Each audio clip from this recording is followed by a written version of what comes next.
Hello friends, जय Hind. Welcome back lux seated on YouTube channel. I am Rahul Kumar.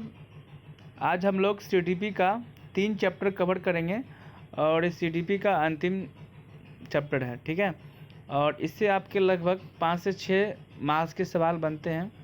और इस CTP को मैं इतना लेट इसलिए ले गया क्योंकि अभी आप नोट्स की जगह सेट बना रहे होंगे।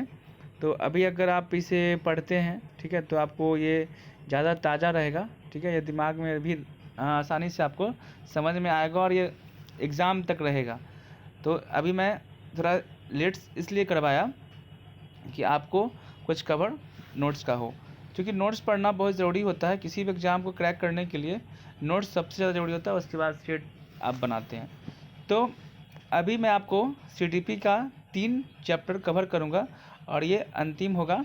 उसके बाद हम कुछ मनोवैज्ञानिक के सिद्धांत को लेके आएंगे, एनसीएफ को लेके आएंगे।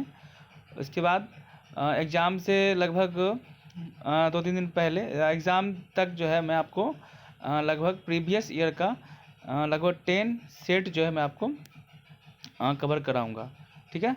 तो ये हमारा सेशन लेट ना हो इसलिए स्टार्ट करते हैं।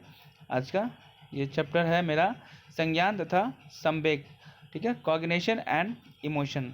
हम जानेंगे कि इसमें संज्ञानात्मक विकास होता क्या है। संज्ञानात्मक विकास हमारा संज्ञान से तात्पर्य यह है कि एक ऐसी प्रक्रिया से होता है जिसमें संवेदन, प्रत्यक्षण, इसको प्रिपरेशन बोला जाता है, और प्रतिभा, धारणा, रिलेशन, प्रत्याहन, समस्या समाधान, चिंतन जिसको थिंकिंग कहते हैं, तड़कना, रिमेनिंग जैसी मानसिक संक्रियाएँ सम्मिलित होती हैं।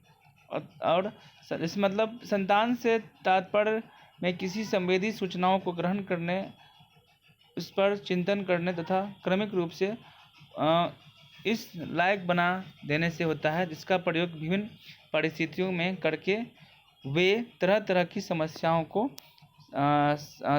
का समाधान आसानी से कर सके, ठीक है।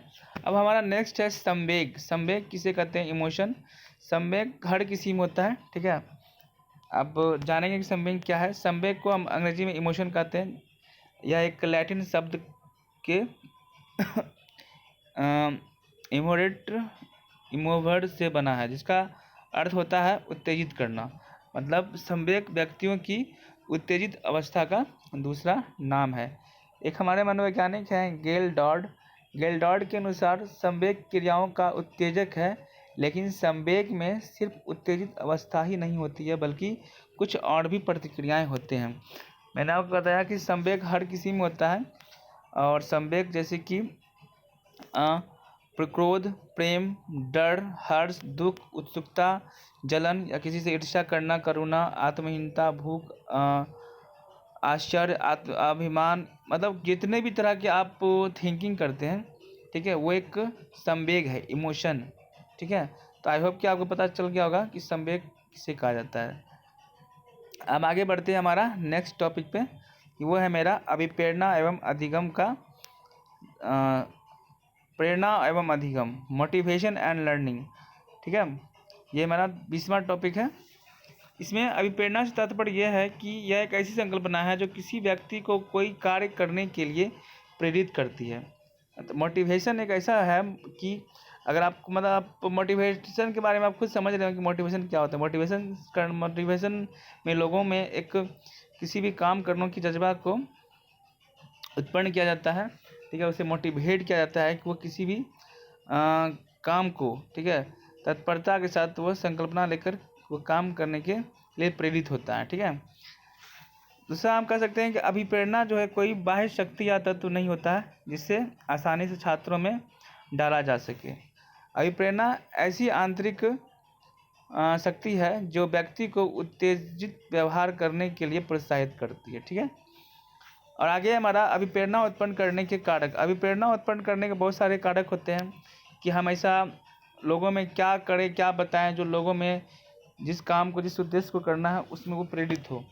तो प्रेरित अभिप्रेरणा के लिए हम लोग इसे प्रोत्साहन करना, पुरस्कार देना, उनकी आकांक्षाओं को बताना, दंड देना, सामाजिक प्रतिमान हुए, भय है, आदर्श लोगों की कहानियाँ होते हैं, और अभाव का होना, ये सभी जो है अभिप्रेरणा उत्पन्न करने के कारक होते हैं।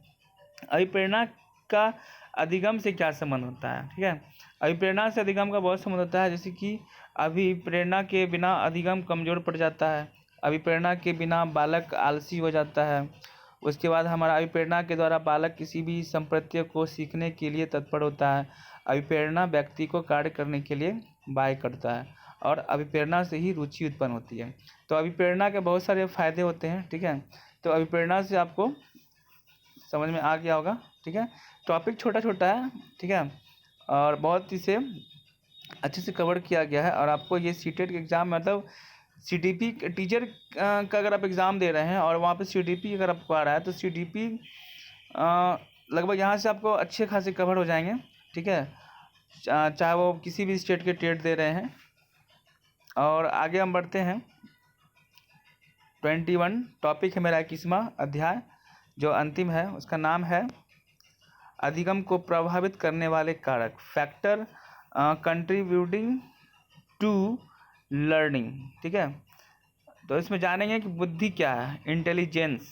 ठीक है, शिक्षार्थियों के बुद्धि का प्रभाव अधिगम पर प्रत्यक्ष पड़ता है। कम बुद्धि वाले छात्र किसी भी पाठ को देर से सीखते हैं और जल्दी भूलते भी हैं। तेज बुद्धि वाले जो छात्र होते हैं वह किसी पाठ को आसानी से सीख भी लेते हैं और उसे जल्दी नहीं भूलते हैं। दूसरा हमारा है स्वास्थ्य, उम्र और यौन, हेल्थ, एज एंड सेक्स। स्वस्थ बच्चे अस्वस्थ बच्चों की तुलना में जल्दी सीखते हैं। स्वस्थ बच्चे जो होते हैं वह स्वस्थ बच्चों की तुलना में काफ़ी ज़्यादा सीखते हैं। शैशवावस्था में सीखने की गति जो होती है वो काफ़ी तीव्र होती है और बाल्यावस्था में जो मंद तथा किशोरावस्था में तीव्र होती है। ठीक है, इस योजना का प्रभाव भी अधिगम पर पड़ता है। ये मतलब जिन प्याजे में मैं आप लोगों को पढ़ाया हूँगा कि बच्चों जो होते हैं शैशवावस्था में, उसमें जो सीखने की जो गति होती है वो काफ़ी ज़्यादा होती है, या फिर उसकी हाइट की अगर बात करें, डेवलपमेंट की बात करें तो वो काफ़ी ज़्यादा तेज़ी से होती है। वही फिर बाल्यावस्था में जब बच्चे होते हैं तो वो धीमा होती है। ठीक है, वो फिर किशोरावस्था में तीव्र हो जाता है। तो अगला पॉइंट है हमारा अवधान, अभिरुचि और अभिक्षमता, अट्रैक्शन, इंटरेस्ट एंड एप्टीट्यूड। दूसरा हमारा है अगला चौथा परिपक्वन, इसको कहा जाता है मोटिवेशन। 4th है मेरा अभिप्रेरणात्मक एवं संवेदनात्मक स्थिति, मोटिवेशनल एंड इमोशनल स्टेट, और सीखने जाने वाले विषयों का स्वरूप, nature of materials to be learn. तो आगे है मेरा 64वां सीखने सिखाने की विधि, method of learning and teaching. अगला शिक्षक की योग्यताएं, एबिलिटी ऑफ टीचर। नेक्स्ट वातावरण, इन्वायरमेंट, आनुवांशिकता, हेरिडिटी। और अंतिम है मेरा अवसर, अपॉर्चुनिटी। इनके अलावा भी कई और भी चीज़ें होती हैं जो अधिगम को प्रभावित करती हैं, जैसे कि शिक्षण सहायक सामग्री, बच्चे की पृष्ठभूमि, श्रव्य सामग्री का प्रयोग आदि। तो ये हमारा सीटीपी का अंतिम चैप्टर था। ठीक है, तो आई होप कि मैंने आपको सीटीपी का लगभग 21 चैप्टर मैंने पूरा करवाया था। और इस सभी को एक बार फिर से रिवीजन कर लेंगे। मैंने जितने भी सीटीपी का चैप्टर बताया चैप्टर वाइज, आप सभी को 1 से 2 बार ज़रूर देखें। ये काफ़ी आपको सीटेट के लिए हेल्पफुल होगा। ठीक है, और ये आपको क्वेश्चन को हल करने में काफ़ी मदद मिलेगी। तो मिलते हैं कुछ वैज्ञानिकों के सिद्धांतों के बारे में और एनसीएफ के बारे में। ठीक है, नेक्स्ट वीडियो में। तब तक के लिए धन्यवाद, थैंक यू। हमारा वीडियो अच्छा लगा हो तो आप, मेरा सेशन अच्छा लगा हो तो प्लीज़ आप इसे शेयर करें। ठीक है, थैंक यू।